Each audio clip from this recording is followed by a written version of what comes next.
Beneath the sky untouched by time, where rain falls but leaves no trace, where white acacia blooms then crumbles in silence,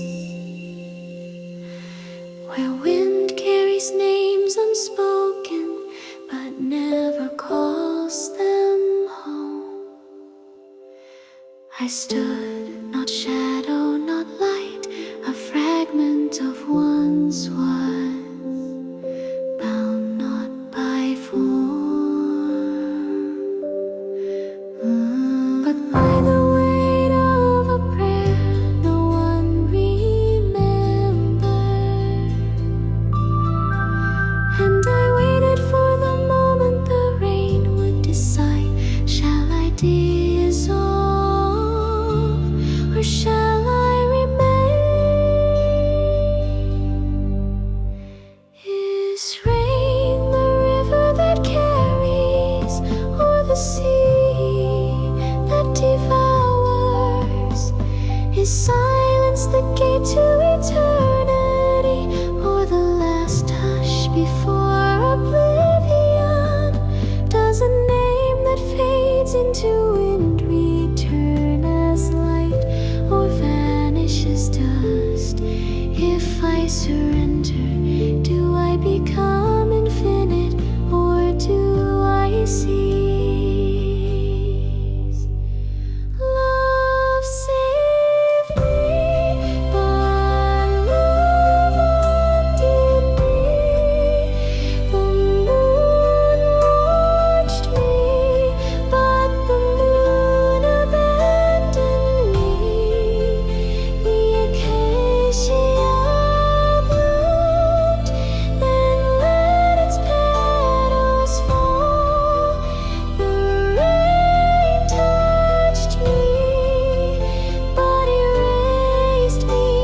And if the sky is mercy, why is it shadow that carves my name?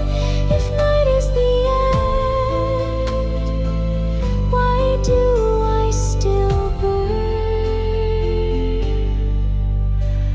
A thread slipping through my fingers, too fragile to break, too deep to hold. A petal trembling in rain that never reaches the earth. A butterfly wavering between departure and return. A river forgetting where it flows.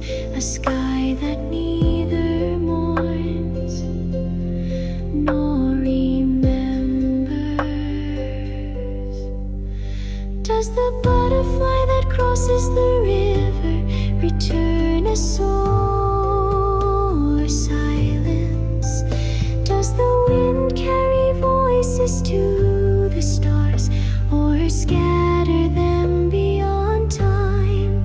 Does the acacia grieve for hands that once held it, or bloom unknowing if even the sky does not grieve?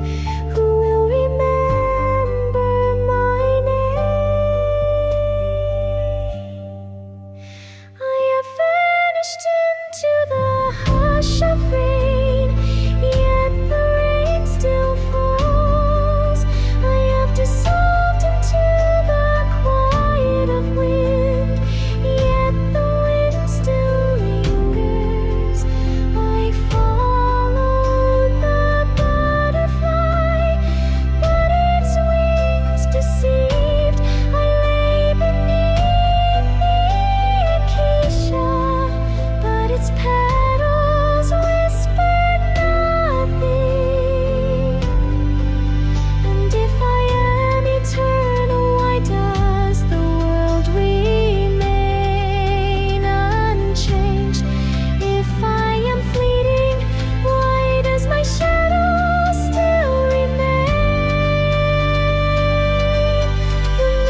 to itself, and names dissolved before they're spoken. Where acacia petals drift, neither rising nor falling. Where rivers forget their source, and the sky stretches endless, unbroken. And in that breathless silence, where even light did not reach, they became